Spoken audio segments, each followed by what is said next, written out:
ฮัลโหลสบายดีน้องมื้อนี้เฮากะมาอยู่กับส่งสายแตกอีกแล้วนะเนื่องจากที่ว่าสเต็ปบ่ได้ลงคลิปมาจักวันวะประมาณประมาณวัน2วันเนี่ยเนาะทุกคนเนาะวันหนึงบ่2วันนะทุกคนเนาะสเต็กก็มาลงหอนาฬิกาเนาะทุกคนเนาะมากับสุดอีสังนี่สุดน้ำหยดนี่ สุดมันแจกตลอดเลยเนาะทุกคนเนาะแต่ก็มาลงหอนาฬิกามาแบบนูโอเนาะทุกคนเนาะแต่สเต็กกดมาคนเดียวมาได้สเปซอันนึงเนี่ยจังได้กระไดขั้นบ่ตายเนาะเราต้องเอาที่หนึ่งมาให้ได้เนาะกินนี่เนาะ มา2-1มาเบิ่งกันได้แล้วว่าสแต็กขาคนจะคนเนาะหรือว่า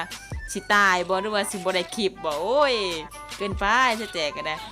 มาก็โหดแดะมา2-1เนาะทุกคนเนาะบ่แม่นอีจังหรอกสแต็กมา2-1กันได้หมดธรรมดาเด้ออย่าสิว่ากัน ดินหมดได้จังได๋ก็บ่ได้จนแดงเบิดก็ยังบ่ได้คลิปโอ้ยเกินไปมาอีสังผู้บ่าวมาอีสังโอ้ยตายบ่แตกบ่แตกโดดอีกแตกยังบ่เฮ้ยลมทุกคนลมสับเลยเนาะเดี๋ยวโมมันมาสับเลยกินยาเกือบสแตกบ่รอดแม่ทุกคนโอ้ยมันมาจังไดเนาะลืมเห็นว่ะโอ้เก่งเกินสิม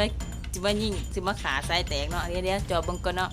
เพื่อโมมันมาเนาะทุกคนเนาะเพราะว่าเฮามาแบบดูเฮาต้องระวังตัวเนี่ยอย่าฝ่าเพ่นผ่านไปเก็บของเลยตายหมดเรื่องเด้ จอบเบิ่งก่อนนะทุกคนเนาะจอบเบิ่งก่อนเทื่อมันลอยเฮาอยู่ได้ลอยจิจอบสิมาตอนเฮาเก็บของน่ะเนาะเก็บเสียงก็มาเคก็มามื้อนี้ฮะจังได๋ก็ได้เนาะคันบ่ตายเนาะจังได๋ก็ได้ไปหาก่อนมียิงกันอยู่นี่เนาะสิแตกสิยางหามาเลยไปหามาเลยนี่กินยาก่อนแป๊บนึง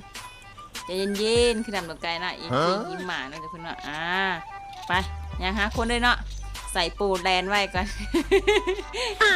จุมาว่าสักขนมใส่แตกโปอีกจังดินะมันยิงกันอยู่นี่มันกี่นี่มันไปใส่แล้ววะอุตส่าห์ใส่ปูมันตายอุตส่าห์มันยิงโดนขาตัวตายทุกคนไหม รถกับใหม่มันใช่ไปขาตัวตายไม่เห็นสื่อได้แตกขาแล้วมันหยาบ มันได้ขาตัวตายนะเขาก็มาห้องงานแล้วทุกคนน่าตัดมาแบบขึ้นมาห้องงานแบบ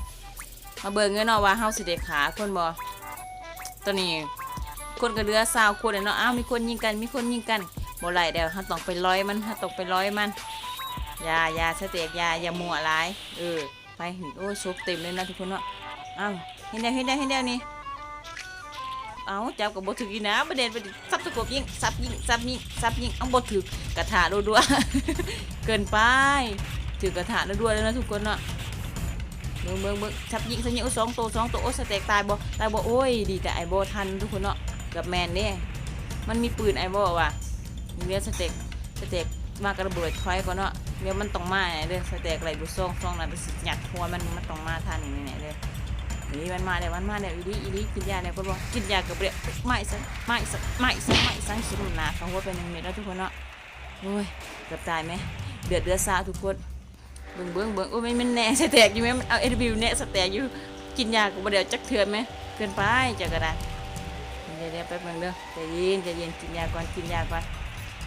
จะยาสูหาวใส่ข่อยได้จะเห็นว่าจะมา2คนก็ได้ยาสูหาวได้เอามาอีเด้อเฮ้ยไม่ได้โอ้ผู้บ่าวสุดขาวสงสัยเพิ่นสิมาซอยผู้สาวเพิ่นแล้วทุกคนเนาะ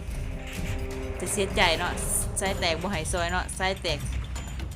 สับเนาะทุกคนเนาะ เฮ้ยยามันเต็มนะตรงขามันได้เนาะทุกคนเนาะนี่แตกตรงขามันได้เพื่อเฮาสิเข้าวงมันขาเฮาบ่ได้ดอกทุยชิมูได้นี่มาแล้วเบิ่งจอบปืนก่อนมีระเบิดอยู่ในรูมั้งแกงระเบิดเข้าไปแตกบ่2ลูกแตกบ่2ลูก3ลูกแตกระเบิด เกินไปจะก็ได้วิสะดอกอยู่ว่าเห็นสกาเมื่อกี้นี่เปลี่ยนสกาก่อนเนาะสกาสีชมพูเนาะ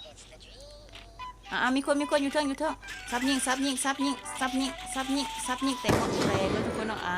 ทุกไซจอบยิงหัวอยู่ทุกคนมันจอบอยู่ไหมมันทุกไซแน่สไนเปอร์อยู่นะเดี๋ยวนี้เกินไปจะก็ได้ ตอนนี้เขาก็ได้มา4คิวนะทุกคนเนาะเดี๋ยวจะขับรถหาเลยเดี๋ยวขับรถหาเลยนะทุกคนเนาะนี่เขาได้มา4คิวเดี๋ยวเขาสิขับรถหาเลยเก็บของไปได้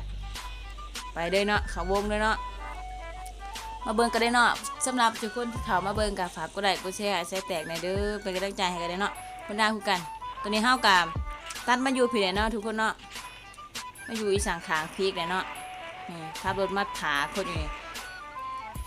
มันต้องมันอยู่นี่แน่ๆเลยเดี๋ยวมันก็ต้องเขาอ้าวมาอีดีมาอีดีซับยิงมาอีดีมาแต่ใส่ผู้ชายมาแต่ใส่ผู้บ่าวมาแต่ใส่เอาแตกว่าทุกคนถ้ามันขึ้นไปว่านั่นมันต้องตายเพราะว่าสายแตกวางการระเบิดมันไว้ถ้าเบิ่งเด้อเอาอีดีมันตายอีดีไหมทุกคนเอาว่าโอ้สุดๆขวบมันตายอีดีเป็นแตกปุ๊กนะโอ้ยคนเมืองเก่าคนเมืองตามหม่อมคนใดก็แชร์ให้แน่ให้โบก็มาแล้วทุกคนเนาะเบิ่งคลิปให้โบก่อนเบิ่งเด้อคลิปให้โบ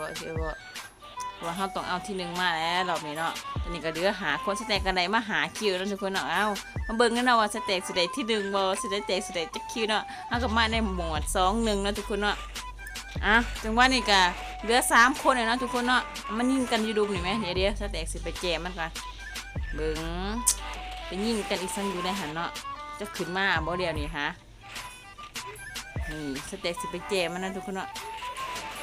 เบิ่งเหลือ1-1เนาะทุกคนเนาะที่หนึ่งต้องเป็นไส้แตกกันเดี๋ยวบัดนี้ที่หนึ่งต้องเป็นไส้แตกแน่แท้บัดนี้ดอกจะเป็นศาสตร์เนาะเป็นไส้ล่ะ